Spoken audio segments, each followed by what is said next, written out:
ওয়াসাল্লাম বলছে খায়রুকুম মান তাআল্লামাল কুরআন ওয়া 'আল্লামা।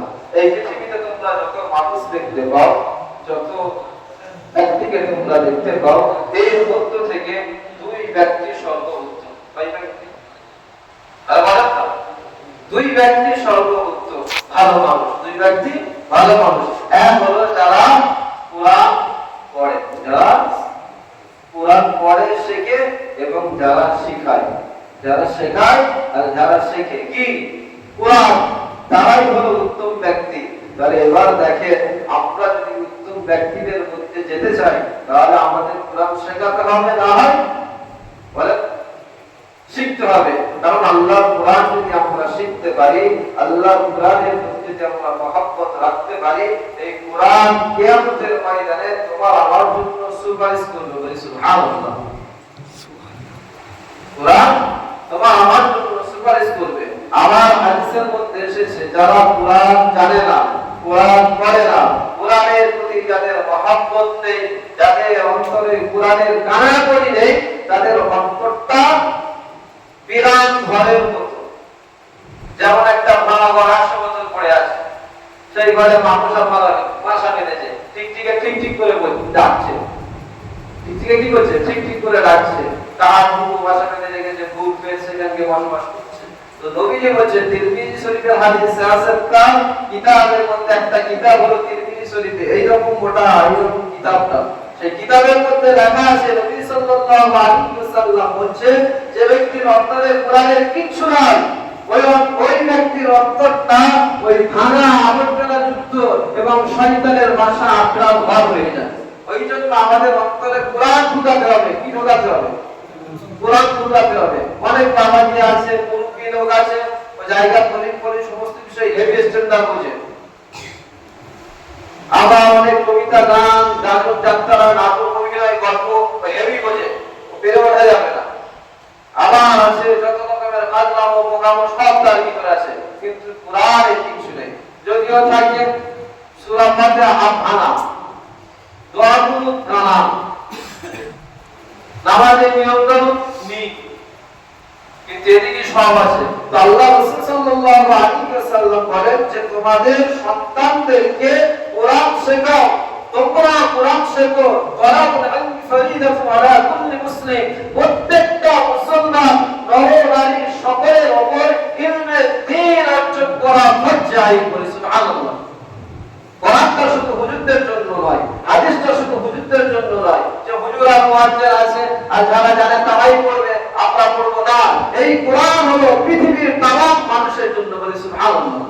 কোরআন হিন্দু পড়তে পারবে, মুসলমান পড়তে পারবে, শিখ পড়তে পারবে, বৌদ্ধ পড়তে পারবে, যত রকমের মানুষ আছে সকলের জন্য কোরআন। বলি সুবহানাল্লাহ।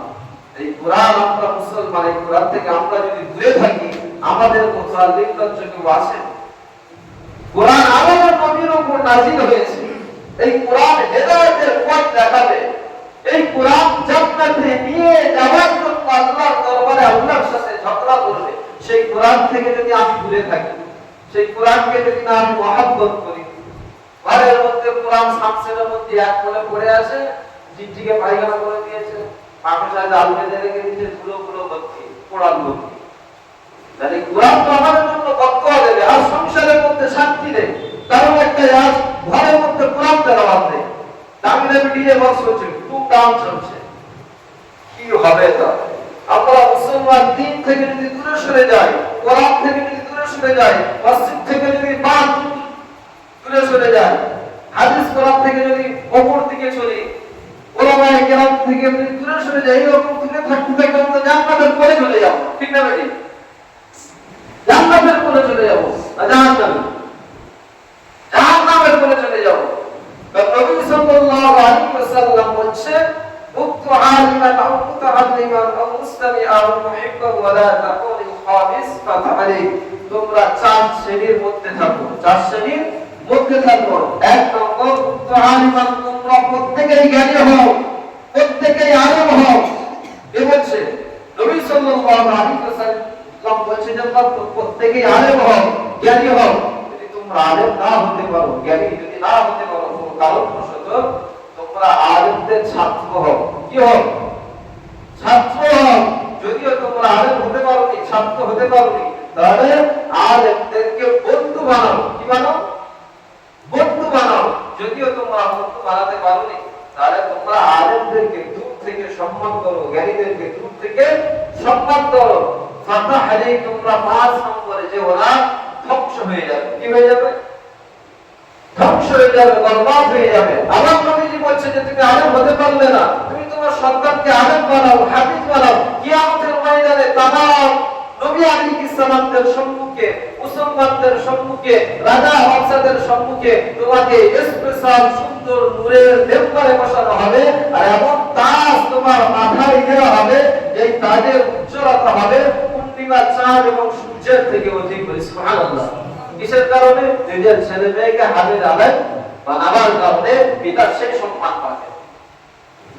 আর আমরা দুনিয়ার শিক্ষার্থী, হ্যাঁ দুনিয়ার শিক্ষার প্রয়োজন, দুনিয়ার শিক্ষার প্রয়োজন, তাকে দুনিয়ার শিক্ষা দিতে হবে, সাথে সাথে কোরআনের শিক্ষা, হাদিসের শিক্ষা তার অন্তরের মধ্যে ঢোকাতে হবে। এটাই আমাদের কর্তব্য।